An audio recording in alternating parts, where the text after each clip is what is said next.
What happens when a king's plans clash with God's purpose? In Numbers 22 to 24, the story of Balaam and Balak reveals a battle of wills, where even a curse cannot stand against divine blessing. Join us as these chapters showcase Yah's power to protect and bless his people. And the children of Israel set forward and pitched in the plains of Moab on this side Jordan by Jericho. And Balak the son of Zippor saw all that Israel had done to the Amorites. And Moab was sore afraid of the people, because they were many, and Moab was distressed because of the children of Israel. And Moab said unto the elders of Midian, Now shall this company lick up all that are round about us, as the ox licketh up the grass of the field. And Balak the son of Zippor was king of the Moabites at that time. He sent messengers therefore unto Balaam the son of Beor to Pethor, which is by the river of the land of the children of his people, to call him, saying, Behold, there is a people come out from Egypt. Behold, they cover the face of the earth, and they abide over against me. Come now therefore, I pray thee, curse me this people, for they are too mighty for me. Peradventure I shall prevail, that we may smite them, and that I may drive them out of the land. For I wot that he whom thou blessest is blessed, and he whom thou cursest is cursed. And the elders of Moab and the elders of Midian departed with the rewards of divination in their hand. And they came unto Balaam, and spake unto him the words of Balak. And he said unto them, Lodge here this night, and I will bring you word again, as the Lord shall speak unto me. And the princes of Moab abode with Balaam. And God came unto Balaam, and said, What men are these with thee?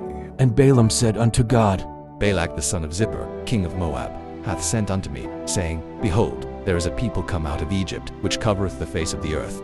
Come now, curse me them, peradventure I shall be able to overcome them, and drive them out. And God said unto Balaam, Thou shalt not go with them. Thou shalt not curse the people, for they are blessed. And Balaam rose up in the morning, and said unto the princes of Balak, Get you into your land, for the Lord refuseth to give me leave to go with you. And the princes of Moab rose up, and they went unto Balak, and said, Balaam refuseth to come with us. And Balak sent yet again princes, more and more honorable than they. Thus saith Balak the son of Zippor, Let nothing, I pray thee, hinder thee from coming unto me. For I will promote thee unto very great honor, and I will do whatsoever thou sayest unto me. Come therefore, I pray thee, curse me this people.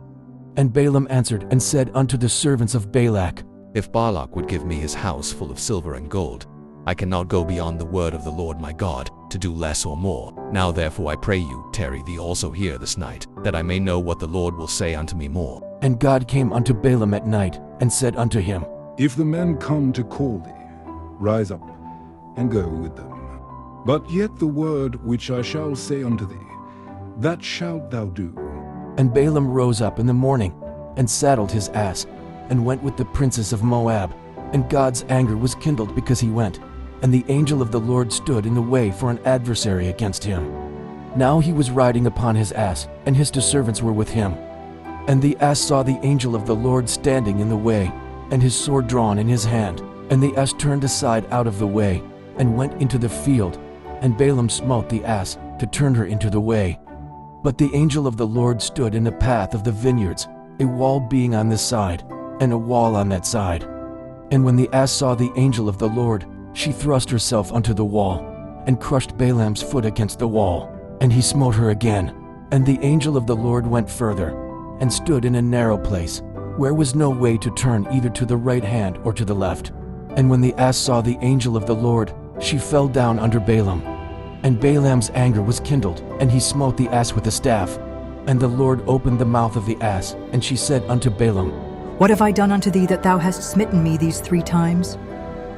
And Balaam said unto the ass, Because thou hast mocked me, I would there were a sword in mine hand, for now would I kill thee. And the ass said unto Balaam, Am not I thine ass, upon which thou hast ridden ever since I was thine unto this day? Was I ever wont to do so unto thee? And he said, Nay. Then the Lord opened the eyes of Balaam, and he saw the angel of the Lord standing in the way, and his sword drawn in his hand. And he bowed down his head, and fell flat on his face. And the angel of the Lord said unto him, Wherefore hast thou smitten thine ass these 3 times? Behold, I went out to withstand thee, because thy way is perverse before me. And the ass saw me, and turned from me these 3 times. Unless she had turned from me, Surely now also I had slain thee, and saved her alive. And Balaam said unto the angel of the Lord, I have sinned, for I knew not that thou stoodest in the way against me. Now therefore, if it displease thee, I will get me back again. And the angel of the Lord said unto Balaam, Go with the men, but only the word that I shall speak unto thee that thou shalt speak. So Balaam went with the princes of Balak. And when Balak heard that Balaam was come, he went out to meet him unto a city of Moab, which is in the border of Arnon, which is in the utmost coast. And Balak said unto Balaam, Did I not earnestly send unto thee to call thee? Wherefore camest thou not unto me? Am I not able indeed to promote thee to honor? And Balaam said unto Balak, Lo, I am come unto thee. Have I now any power at all to say anything? The word that God putteth in my mouth, that shall I speak. And Balaam went with Balak, and they came unto Kirjath-Huzzoph. And Balak offered oxen and sheep, and sent to Balaam, and to the princes that were with him. And it came to pass on the morrow, that Balak took Balaam, and brought him up into the high places of Baal, that thence he might see the utmost part of the people. And Balaam said unto Balak, Build me here 7 altars, and prepare me here 7 oxen and 7 rams. And Balak did as Balaam had spoken. And Balak and Balaam offered on every altar a bullock and a ram. And Balaam said unto Balak, Stand by thy burnt offering, and I will go peradventure the Lord will come to meet me, and whatsoever he showeth me I will tell thee. And he went to an high place.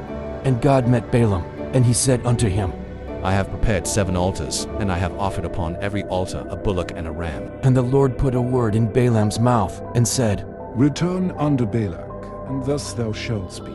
And he returned unto him, and lo, he stood by his burnt sacrifice, he and all the princes of Moab. And he took up his parable, and said, Balak the king of Moab hath brought me from Aram, out of the mountains of the east, saying, Come, curse me, Jacob, and come, defy Israel. How shall I curse, whom God hath not cursed? Or how shall I defy, whom the Lord hath not defied? For from the top of the rocks I see him, and from the hills I behold him. Lo, the people shall dwell alone, and shall not be reckoned among the nations. Who can count the dust of Jacob, and the number of the 4th part of Israel? Let me die the death of the righteous, and let my last end be like his. And Balak said unto Balaam, What hast thou done unto me? I took thee to curse mine enemies, and, behold, thou hast blessed them altogether. And he answered and said, Must I not take heed to speak that which the Lord hath put in my mouth? And Balak said unto him, Come, I pray thee, with me unto another place, from whence thou mayest see them. Thou shalt see but the utmost part of them, and shalt not see them all, and curse me them from thence. And he brought him into the field of Zophim, to the top of Pisgah, and built 7 altars, and offered a bullock and a ram on every altar. And he said unto Balak, Stand here by thy burnt offering, while I meet the Lord yonder. And the Lord met Balaam, and put a word in his mouth, and said, Go again unto Balak, and say thus. And when he came to him, behold, he stood by his burnt offering, and the princes of Moab with him. And Balak said unto him, What hath the Lord spoken? And he took up his parable, and said, Rise up, Balak, and here hearken unto me, thou son of Zippor. God is not a man, that he should lie, neither the son of man, that he should repent. Hath he said, and shall he not do it? Or hath he spoken, and shall he not make it good? Behold, I have received commandment to bless, and he hath blessed, and I cannot reverse it. He hath not beheld iniquity in Jacob, neither hath he seen perverseness in Israel. The Lord his God is with him, and the shout of a king is among them. God brought them out of Egypt. He hath as it were the strength of an unicorn. Surely there is no enchantment against Jacob, neither is there any divination against Israel. According to this time it shall be said of Jacob and of Israel, What hath God wrought? Behold, the people shall rise up as a great lion, and lift up himself as a young lion. He shall not lie down until he eat of the prey, and drink the blood of the slain. And Balak said unto Balaam, Neither curse them at all, nor bless them at all. But Balaam answered and said unto Balak, Told not I thee, saying, All that the Lord speaketh, that I must do? And Balak said unto Balaam, Come, I pray thee, I will bring thee unto another place. Peradventure it will please God that thou mayest curse me them from thence. And Balak brought Balaam unto the top of Peor, that looketh toward Jeshimon. And Balaam said unto Balak, Build me here 7 altars, and prepare me here 7 bullocks and 7 rams. And Balak did as Balaam had said, and offered a bullock and a ram on every altar. And when Balaam saw that it pleased the Lord to bless Israel, he went not, as at other times, to seek for enchantments, but he set his face toward the wilderness. And Balaam lifted up his eyes, and he saw Israel abiding in his tents according to their tribes. And the Spirit of God came upon him. And he took up his parable, and said, Balaam the son of Beor hath said, and the man whose eyes are open hath said, he hath said, which heard the words of God, which saw the vision of the Almighty, falling into a trance, but having his eyes open. How goodly are thy tents, O Jacob, and thy tabernacles, O Israel. As the valleys are they spread forth, as gardens by the river's side. As the trees of lion aloes which the Lord hath planted, and as cedar trees beside the waters. He shall pour the water out of his buckets, and his seed shall be in many waters. And his king shall be higher than Agag, and his kingdom shall be exalted. God brought him forth out of Egypt. He hath, as it were, the strength of an unicorn. He shall eat up the nations his enemies, and shall break their bones, and pierce them through with his arrows. He couched, he lay down as a lion, and as a great lion. Who shall stir him up? Blessed is he that blesseth thee, and cursed is he that cursed thee. And Balak's anger was kindled against Balaam, and he smote his hands together. And Balak said unto Balaam, I called thee to curse mine enemies, and, behold, thou hast altogether blessed them these 3 times. Therefore now flee thou to thy place. I thought to promote thee unto great honor. But, lo, the Lord hath kept thee back from honor. And Balaam said unto Balak, Spake I not also to thy messengers which thou sentest unto me, saying, If Balak would give me his house full of silver and gold, I cannot go beyond the commandment of the Lord, to do either good or bad of mine own mind. But what the Lord saith, that will I speak.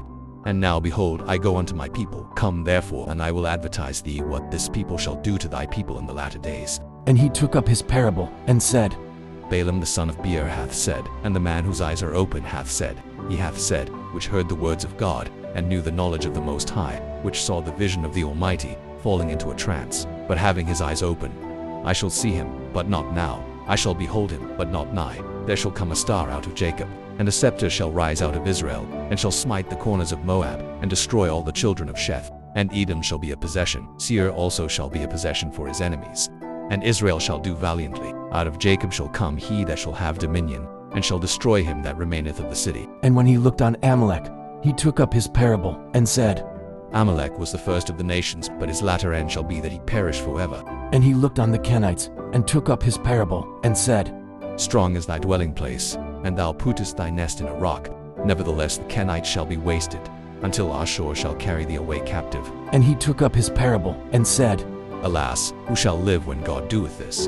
And ships shall come from the coast of Chittim, and shall afflict Ashur, and shall afflict Eber, and he also shall perish forever. And Balaam rose up, and went and returned to his place, and Balak also went his way. The story of Balaam reminds us that God's plans cannot be thwarted. Despite human schemes, his blessings remain steadfast. Through Balaam's reluctant obedience, we see a powerful truth. No curse can stand against what God has chosen to bless. Just as Israel was protected by his promise, we too can trust in the unshakable faithfulness of God in our lives. Thank you for watching. Don't forget to like, share, and subscribe for more inspiring stories from the Bible. Let's explore God's Word together.